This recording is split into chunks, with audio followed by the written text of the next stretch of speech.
The Mass Effect series, it's a masterpiece, minus the last 10 minutes. Trapped in a situation of what could have been. And between the ending of Mass Effect 3 and the release of Mass Effect Andromeda, its reputation has taken a serious hit. And I remember playing Mass Effect 1 for the first time and being lost in the world and its characters. And I really do love Mass Effect. And the series has so much potential. And so I wanted to talk about where I think Mass Effect went wrong and what it could theoretically become in an ideal world, because the series has massive potential, more than I think some people might suspect.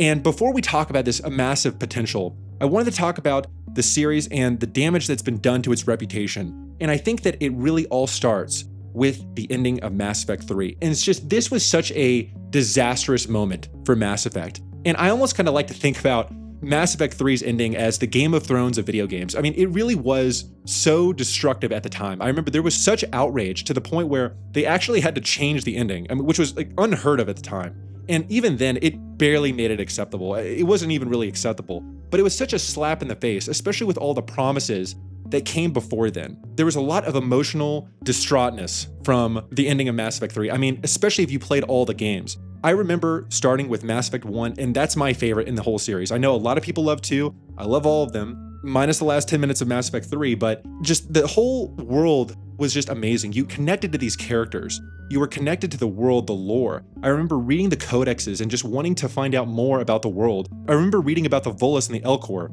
and just wanting to find out more about them. I almost wished that the Citadel was bigger because I wanted to just explore more of it. There was just this desire to want more out of the series because it was so well done. The characters were so amazing. Of course, Garrus, right? The best character, of course, right? And then of course, either your team Ashley or Kaidan. I think we all know the obvious answer there.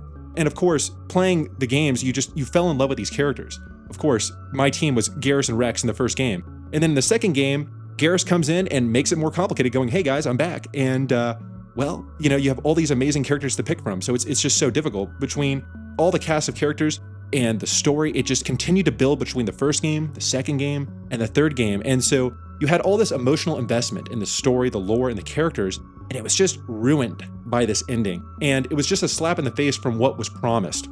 And I think that this really did a lot of damage to Mass Effect, to the point where there was kind of a break between the next games. And then of course, we move on to the second point of the damage of the reputation with the release of Mass Effect Andromeda. And when I saw this game in development, I was so skeptical because of all the things that had happened up to that point.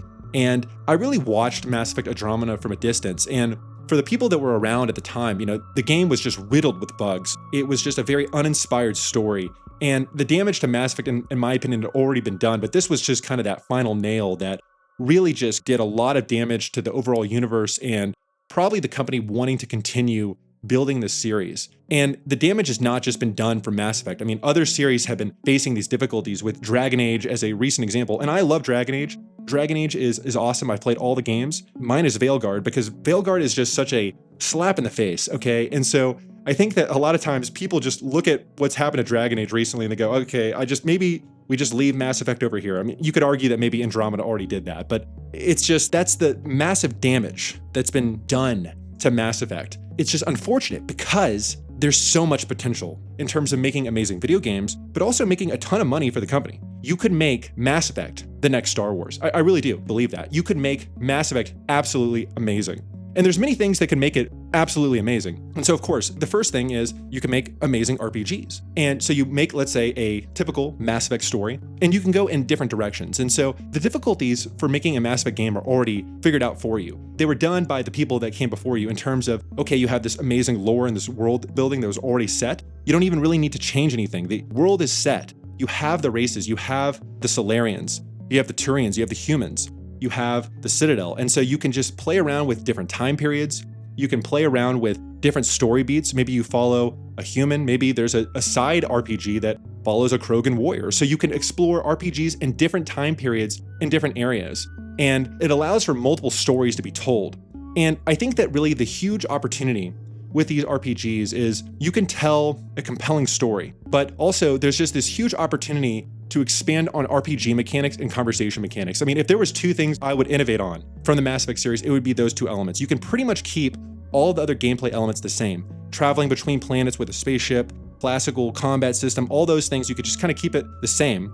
But what I would do is I would expand those, because you already have the framework for the RPG system. You have the framework for the conversations. And so what I'd love to see is this expanded conversation system where it's not just this binary good versus evil, this binary renegade paragon dynamic.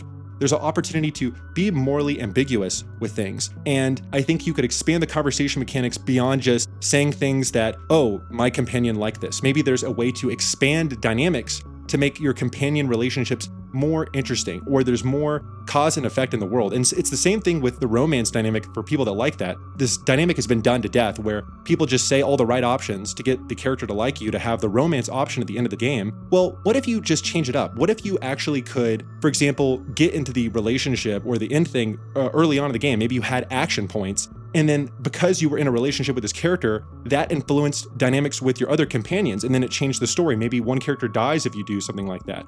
Maybe it gives you certain boosts or bonuses. So there's different ways to play this. Maybe if you were really good friends with one of the companions early on, that opens up certain content or it changes the story. There's so many opportunities to go with the conversation dynamics and to make it more ambiguous, more dynamic. There's so much potential there because, like I said, because the RPG mechanics are really what people fall in love with. They fall in love with the lore, they fall in love with the characters, the story. And so I think that the conversation mechanic makes obvious sense to expand on. And then, of course, the second thing I would love to see expanded on is the RPG mechanics. There's such huge potential for this where you could have something more than just, okay, I'm upgrading my weapon abilities or my charm abilities. You could really go a lot more complex into some of the skills, and that could open up different dynamics. So for example, let's say you're really good at this kind of sniping ability, and then you added some deeper customization to the sniper ability, and that allowed you to unlock a companion, which then changed the story.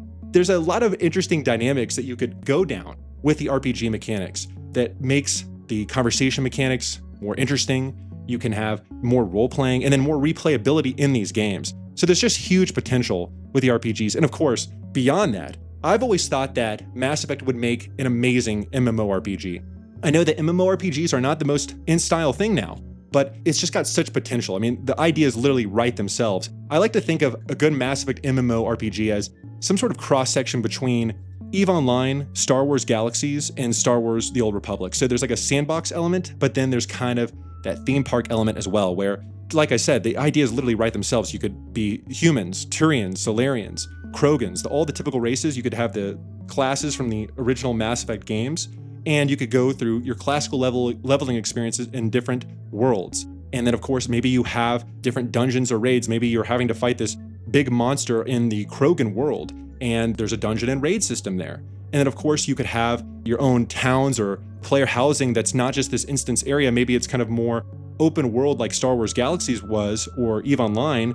And so that allows for some player customization in a sandbox. And then you could have this kind of more uncharted part of the galaxy where there's PvP. It's kind of like the wilderness in old school RuneScape or nullsec in EVE Online. And so people could fight, or maybe there's a cool dungeon or raid there. And so there's PvP mechanics. Maybe some of the factions are fighting for certain worlds, like the Turians are fighting the Krogans. And so there's a faction warfare component. And then, of course, beyond just reaching the level cap, maybe then you become a Spectre. And so then there's these harder single player dynamics that could satisfy people that just want to play the game solo. Or maybe there's kind of more challenging Spectre assignments that you have to do that involve a group. There's so many cool ways to expand and explore this. Of course, crafting. There's spaceship crafting that you could do, weapons crafting, armor crafting. And of course, there's other game ideas that you could do with the Mass Effect series. It doesn't have to be RPGs or MMORPGs. You know, you could see an awesome strategy game with the Mass Effect universe. I could easily see that, or just some completely different genre if you had that creativity.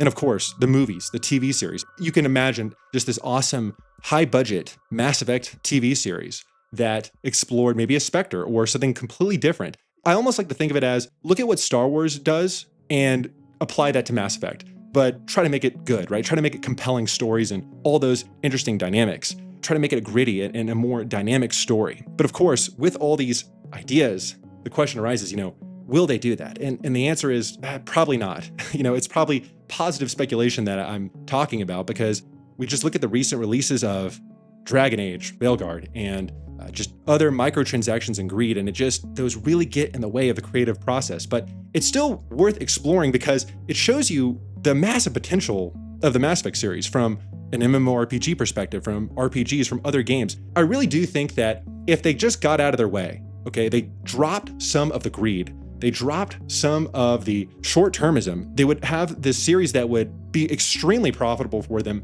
and loved by so many gamers. I mean, it's just like you have to get out of the way. You got to stop this Dragon Age Veilguard stuff. It just doesn't work. You need good people in charge of the writing. I mean, like half of the hard work is done. The core gameplay mechanics and ideas are there. You just need to expand on it. You just need some good writers, some good character development. You need to have a gritty story. Just drop the millennial humor, drop the stuff that's just not working, and try to create a compelling story and a compelling universe with what you have already. You don't need to reinvent the wheel here. And if there was possibilities for innovation, it's from things like the RPG mechanics or the conversation mechanics. That's where I think the real opportunity is. And it's really the things that people love in the Mass Effect series. But you just have to drop some of this microtransaction stuff. You have to drop the cosmetics. You can have the Day of One DLC, you know. I think people would even be okay with it if you gave a compelling story and narrative. But you have to start there. Because I think there's so many people that just want Mass Effect to succeed. I think that so many people, they saw Mass Effect Andromeda and it wasn't just like a bad game. It was just like this hurts. This hurts because I love this series. And it's the same with Dragon Age. You look at that and it's just people that love Dragon Age Origins, Inquisition 2, and they're just like, this just hurts.